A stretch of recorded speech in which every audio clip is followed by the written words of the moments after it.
18ನೇ ತಾರೀಕು ಅಂತಕ್ಕಂಥದ್ದು ಅದು ಏನಾಗಬೇಕು ಅಂತಂದ್ರೆ ಅವತ್ತಿನ ದಿವಸ ಧಾರವಾಡ ಜಿಲ್ಲೆಯ ಇತಿಹಾಸವನ್ನ ಬರೆಯುವಂಗ ಆಗಬೇಕು ಅಂತಕ್ಕಂಥದ್ದು, ಅದಕ್ಕೆ ತಾವೆಲ್ಲ ಸಾಕ್ಷಿ ಆಗಬೇಕಂತಕ್ಕಂತಹ ಮಾತನ್ನ ಈ ಸಂದರ್ಭದಲ್ಲಿ ಹೇಳಿಕೊಂಡು ಧಾರವಾಡಕ್ಕೆ ತಾವೆಲ್ಲ 18ನೇ ತಾರೀಕಿಗೆ ಬೆಳಿಗ್ಗೆ 11 ಗಂಟೆಗೆ ಇರಬೇಕು ಅಂತಕ್ಕಂತಹ ಒಂದು ಮನವಿಯನ್ನು ಮಾಡಿಕೊಂಡು ನಿಮ್ಮೆಲ್ಲರ ಒಂದು ಬೆನ್ನಿಗೆ ಕೊನೆಯ ಮಾತನ್ನ ನಾನು ಹೇಳೋದಾದ್ರೆ, ನಾನೊಬ್ಬ ಮಠಾಧಿಪತಿ ಆಗಿರೋದ್ರಿಂದ ನನ್ನ ಹತ್ರ ಜಾತಿ ವ್ಯವಸ್ಥೆ ಅಂತಕ್ಕಂಥದ್ದಿಲ್ಲ, ನನ್ನ ಹತ್ರ ಮೇಲು ಕೀಳು ಅಂತಕ್ಕಂಥದ್ದಿಲ್ಲ.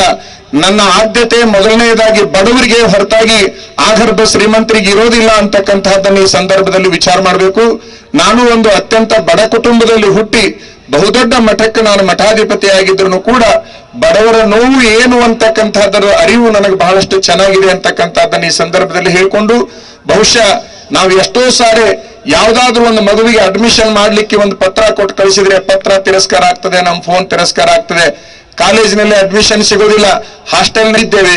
ಬರುವ ದಿನಮಾನಗಳು ಈ ನಾಡಿನ ಜನರಿಗೆ ಅತ್ಯಂತ ಹಿತಕಾರಿಯಾಗಿರ್ತವೆ ಅಂತಕ್ಕಂತಹ ಮಾತನ್ನ ಈ ಸಂದರ್ಭದಲ್ಲಿ ಹೇಳಲಿಕ್ಕೆ ಇಚ್ಛಪಡ್ತಾ, ರಾಜಕಾರಣಿಗಳು ಕೊಡುವ ಆಶ್ವಾಸನೆಗಳು ಹಾಸ್ಯಾಸ್ಪದವಾಗಿದ್ದಾವೆ, ಆದರೆ ಮಠಾಧಿಪತಿಗಳ ಮಾತುಗಳು ಶಾಸನವಾಗಿರ್ತವೆ ಹೊರತಾಗಿ ಅವು ಎಂದೂ ಹಾಸ್ಯಾಸ್ಪದವಾಗಲಿಕ್ಕೆ ಸಾಧ್ಯವೇ ಇಲ್ಲ ಅಂತಕ್ಕಂಥದ್ದನ್ನ ಈ ಸಂದರ್ಭದಲ್ಲಿ ಹೇಳಿ, ಬಹುಶಃ ಉತ್ತರ ಭಾರತದಲ್ಲಿ ಯೋಗಿಗಳು ಯಾವ ಆಡಳಿತವನ್ನ ಕೊಟ್ಟಿದ್ದಾರೆ ಅವರು ಕೂಡ ನಮ್ಮನ್ನು ನೋಡಿ ಹೆಚ್ಚಿನ ಆಡಳಿತದ ವೈಖರಿಯನ್ನ ಕಲಿಬೇಕು, ಆ ರೀತಿ ಒಳಗೆ ಮಾಡಿ ತೋರಿಸೋಣ ಅಂತಕ್ಕಂತಹ ಮಾತನ್ನ ಈ ಸಂದರ್ಭದಲ್ಲಿ ನಿಮ್ಮೆಲ್ಲರ ಗಮನಕ್ಕೆ ನಾವು ತರಲಿಕ್ಕೆ ಇಚ್ಛಾ ಪಡ್ತೇವೆ ಅಂತಕ್ಕಂಥದ್ದು.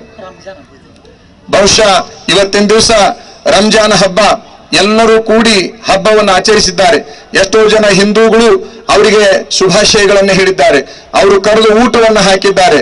ನಮ್ಮದು ಭಾವೈಕ್ಯತಾ ಪೀಠವಾಗಿರೋದ್ರಿಂದ ಬಹುಶಃ ಎಲ್ಲ ಮುಸ್ಲಿಂ ಬಾಂಧವರಿಗೂ ಕೂಡ ಶುಭಾಶಯಗಳನ್ನ ಈ ಸಂದರ್ಭದಲ್ಲಿ ಹೇಳಲಿಕ್ಕೆ ಇಚ್ಛಾ ಪಡ್ತೇವೆ. ನಮ್ಮ ರಾಜ್ಯ ರೈತ ಸಂಘದ ಅಧ್ಯಕ್ಷರು ಇವತ್ತಿನ ದಿವಸ ಇಲ್ಲಿ ಬಂದಿದ್ದಾರೆ. ರಾಜ್ಯ ರೈತ ಸಂಘದವರು, ಮಹದಾಯಿ ಹೋರಾಟಗಾರರು, ಬಹುಶಃ ಹಸಿರು ಸೇನೆಯವರು, ಎಲ್ಲಾ ಹಸಿರು ಶಾಲು, ನನ್ನ ಹೆಗಲ ಮೇಲೂ ಹಸಿರು ಶಾಲು ಇದೆ, ರೈತನ ಹೆಗಲ ಮೇಲೂ ಕೂಡ ಹಸಿರು ಶಾಲು ಇದೆ. ಆ ಹಸಿರು ಶಾಲು ಈ ನಾಡಿನ ರೈತರಿಗೆ ಉಸಿರಾಗಲಿ ಅಂತಕ್ಕಂತಹ ಒಂದು ಸಂಕಲ್ಪವನ್ನ ಈ ಶುಭಗಳಿಗೆ ಇಲ್ಲಿ ಮಾಡಿಕೊಂಡು, ಮಾನ್ಯ ನಮ್ಮ ವಾಸುದೇವ್ ಮೇಟಿ ಅವರು ರಾಜ್ಯ ರೈತ ಸಂಘದ ಅಧ್ಯಕ್ಷರು, ಅವರು ಬಹಳ ದಿವಸಗಳ ಹಿಂದೆನೆ ಪೇಪರ್ನಲ್ಲಿ ನೋಡಿದ ಕೂಡಲೇ, ಸ್ವಾಮೀಜಿ ನಾವು ರಾಜ್ಯ ರೈತ ಸಂಘದವರು ನಿಮ್ಮನ್ನ ಬೆಂಬಲಿಸ್ತೇವೆ, ನೀವು ಚುನಾವಣೆಗೆ ಬರಬೇಕು ಅನ್ನುವಂತಹ ವಿಚಾರವನ್ನು ಇಟ್ಟರು. 10 ಸಾರಿ ನಮ್ಮ ಮಠಕ್ಕೆ ಬಂದು ಮನವಿ ಮಾಡಿಕೊಂಡಾಗ ನಾವು ಯಾವುದೇ ತೀರ್ಮಾನವನ್ನ ತೆಗೆದುಕೊಂಡಿಲ್ಲ, ತಾವು ಕಾಯಬೇಕು ಅಂತ ಒಂದು ಮಾತನ್ನ ಹೇಳಿದ್ರೆ ಅವರು ಕಾಯ್ಕೊಂತ ಬಂದಿದ್ದಾರೆ. ಬಹುಶಃ ಇವತ್ತಿನ ದಿವಸ ನಾವು ಪಕ್ಷೇತರವಾಗಿ ಚುನಾವಣೆಗೆ ಬಂದಿರತಕ್ಕಂಥದ್ದು ರಾಜ್ಯದ ರೈತ ಸಂಘದವರಿಗೆ ಎಲ್ಲರಿಗೂ ಕೂಡ ಹಬ್ಬದಷ್ಟು ಹರ್ಷವಾಗಿದೆ ಅಂತಕ್ಕಂಥದ್ದನ್ನು ಈ ಸಂದರ್ಭದಲ್ಲಿ ಹೇಳ್ತಾ, ಏನು ರಾಜ್ಯದ ರೈತ ಸಂಘವನ್ನ ಕಟ್ಟಿರ್ತಕ್ಕಂಥ ನಂಜನ್ ಸ್ವಾಮಿಯವರು ಇರ್ಬೋದು, ನಮ್ಮ ಬೆಳಗಾವದ ಬಾಬಾಗೌಡರು ಇರ್ಬೋದು, ಅವರೆಲ್ಲ ಕನಸುಗಳು ಬರುವ ದಿನಮಾನದಲ್ಲಿ ಯಾವುದೇ ಪರಿಸ್ಥಿತಿಯೊಳಗೆ ಮರಳಿ ನನಸಾಗುತ್ತವೆ ಅಂತಕ್ಕಂತಹ ಒಂದು ವಿಚಾರವನ್ನು ಈ ಸಂದರ್ಭದಲ್ಲಿ ಹೇಳಿಕೊಂಡು, ತಾವೆಲ್ಲ ಬಹುಭಾಗಗಳಿಂದ ಆಗಮಿಸಿದ್ದೀರಿ, ಬಹಳಷ್ಟು ಪ್ರೇಮ ವಿಶ್ವಾಸಗಳನ್ನ ತೋರಿದ್ದೀರಿ. ನಿಮಗೆ ನಾನು ಇಷ್ಟೇ ಹೇಳಲಿಕ್ಕೆ ಇಚ್ಛಾ ಪಡ್ತೀನಿ, ಇವತ್ತಿನ ದಿವಸ ನೀವೇನು ಪ್ರೇಮ ವಿಶ್ವಾಸಗಳಿಂದ ಬಂದಿದ್ದೀರಿ, 18ನೇ ತಾರೀಕಿಗೆ ಧಾರವಾಡಕ್ಕೆ ಎಲ್ಲಿಗೆ ಬರಬೇಕು, ಹೇಗೆ ಬರಬೇಕು, ಏನ್ ಬರಬೇಕು ಅನ್ನುವಂತ ಸೂಚನೆಯನ್ನ ನಮ್ಮೆಲ್ಲ ಜನಗಳು ಕೊಡ್ತಾರೆ. ತಾವೆಲ್ಲರೂ ಅವತ್ತಿನ ದಿವಸ ಬರಬೇಕು, ಬಹುಸಂಖ್ಯೆಯಲ್ಲಿ ಬಂದು ನಾಮಪತ್ರವನ್ನ ಸಲ್ಲಿಕೆ ಮಾಡುವಂತಹದ್ದಾಗಬೇಕು. ನಾವು ಒಟ್ಟಾರೆ ಹೆಚ್ಚು ಮಾತುಗಳನ್ನ ಆಡಲು ಬೇಡ, ಹೆಚ್ಚು ಕೆಲಸವನ್ನ ಮಾಡುವ ಸಂಕಲ್ಪವನ್ನ ತೋರಿಸೋಣ. ಇದು ಯಾವುದೇ ಪರಿಸ್ಥಿತಿ ಒಳಗೆ ಇದು ನನ್ನ ಚುನಾವಣೆ ಅಲ್ಲ, ಮತದಾರನ ಸ್ವಾಭಿಮಾನದ ಚುನಾವಣೆ, ಇದು ಧರ್ಮಯುದ್ಧ ಅಂತಕ್ಕಂತಹ ಒಂದು ಹೆಸರನ್ನ ಇದಕ್ಕೆ ನಾವು ಇಡ್ಲಿಕ್ಕೆ ಇಚ್ಛಾ ಪಡ್ತೇವೆ. ಇದು ಧರ್ಮಯುದ್ಧ ಮತ್ತು ಸ್ವಾಭಿಮಾನದ ಚುನಾವಣೆ ಆಗಿದೆ. ಆ ಸ್ವಾಭಿಮಾನವನ್ನ ತಾವು ಪ್ರದರ್ಶನ ಮಾಡಲೇಬೇಕು ಅನ್ನುವಂತಹ ಮಾತನ್ನು ಈ ಸಂದರ್ಭದಲ್ಲಿ ಹೇಳ್ತೇವೆ. ಕುಂದಗೋಳ ತಾಲೂಕಿನಿಂದ 150 ಗಾಡಿಗಳು 18ನೇ ತಾರೀಕಿಗೆ, ಕುಂದಗೋಳ ತಾಲೂಕಿನಿಂದ 150 ಗಾಡಿಗಳು ಆ ಧಾರವಾಡಕ್ಕೆ ಬರ್ತಾವೆ ಅನ್ನುವಂತ ಸೂಚನೆಯನ್ನ ಕುಂದಗೋಳದ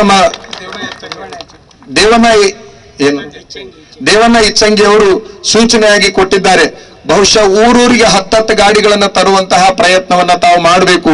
ಬಹುಶಃ ಹಣದ ಬಲವನ್ನ, ಅಧಿಕಾರದ ಬಲವನ್ನ ಸ್ವಾಭಿಮಾನದ ತಾಕತ್ತಿನಿಂದ ಹಿಮ್ಮೆಟ್ಟಿಸಬೇಕು ಅಂತಕ್ಕಂತಹ ಒಂದು ಮಾತನ್ನು ಈ ಸಂದರ್ಭದಲ್ಲಿ ಹೇಳಿ ಎಲ್ಲರಿಗೂ ಅಭಿನಂದನೆಗಳನ್ನ ಸಲ್ಲಿಸ್ತಾ, ಕರ್ತೃ ಪಕೀರೇಶ್ವರನ ಗುರುಸಿದ್ದೇಶ್ವರನ ಆಶೀರ್ವಾದ ನಿಮಗೆಲ್ಲ ಇರಲಿ ಅನ್ನುವಂತಹ ಮಾತಿನೊಂದಿಗೆ ನಮ್ಮ ಮಾತುಗಳನ್ನ ಮುಗಿಸ್ತೇವೆ.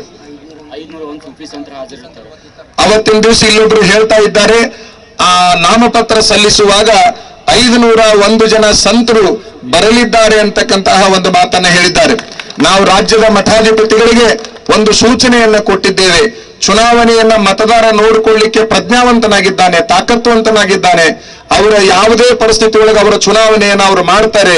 ಮಠಾಧಿಪತಿಗಳು ನಾನೊಬ್ಬ ಸಾಕು ಅಂತಕ್ಕಂತಹದ್ದನ್ನು ಒಂದು ಮಾತನ್ನ ಹೇಳಿದ್ದೇನೆ. ಉಳಿದ ಮಠಾಧಿಪತಿಗಳು ಕೇವಲ ಮತದಾರನ ದುಃಖವನ್ನು ದೂರ ಮಾಡಲಿಕ್ಕೆ ಆಶೀರ್ವಾದ ಮಾಡಬೇಕು ಅನ್ನುವಂತ ಮಾತನ್ನ ಹೇಳಿ ಈ ಸಂದರ್ಭದಲ್ಲಿ ನನ್ನ ಮಾತುಗಳನ್ನು ಮುಗಿಸ್ತೇನೆ. ಧಾರವಾಡ ಜಿಲ್ಲೆಯ ಪ್ರತಿಯೊಂದು ರೈತ ಸಂಘಗಳು ಅವತ್ತಿನ ದಿವಸ ಬರಬೇಕು ಅಂತಕ್ಕಂತ ಒಂದು ಸೂಚನೆಯನ್ನು ಈ ಸಂದರ್ಭದಲ್ಲಿ ಕೊಡ್ತೇವೆ. ಮಹದಾಯಿ ಹೋರಾಟಗಾರರು ಒಟ್ಟಾರೆ ಧಾರವಾಡ ಜಿಲ್ಲೆಯ ಪ್ರಜ್ಞಾವಂತ ಮತದಾರರೆಲ್ಲರೂ ಕೂಡಿ ಬರಬೇಕು ಅನ್ನುವಂತ ಮಾತನ್ನು ಹೇಳ್ತೇನೆ.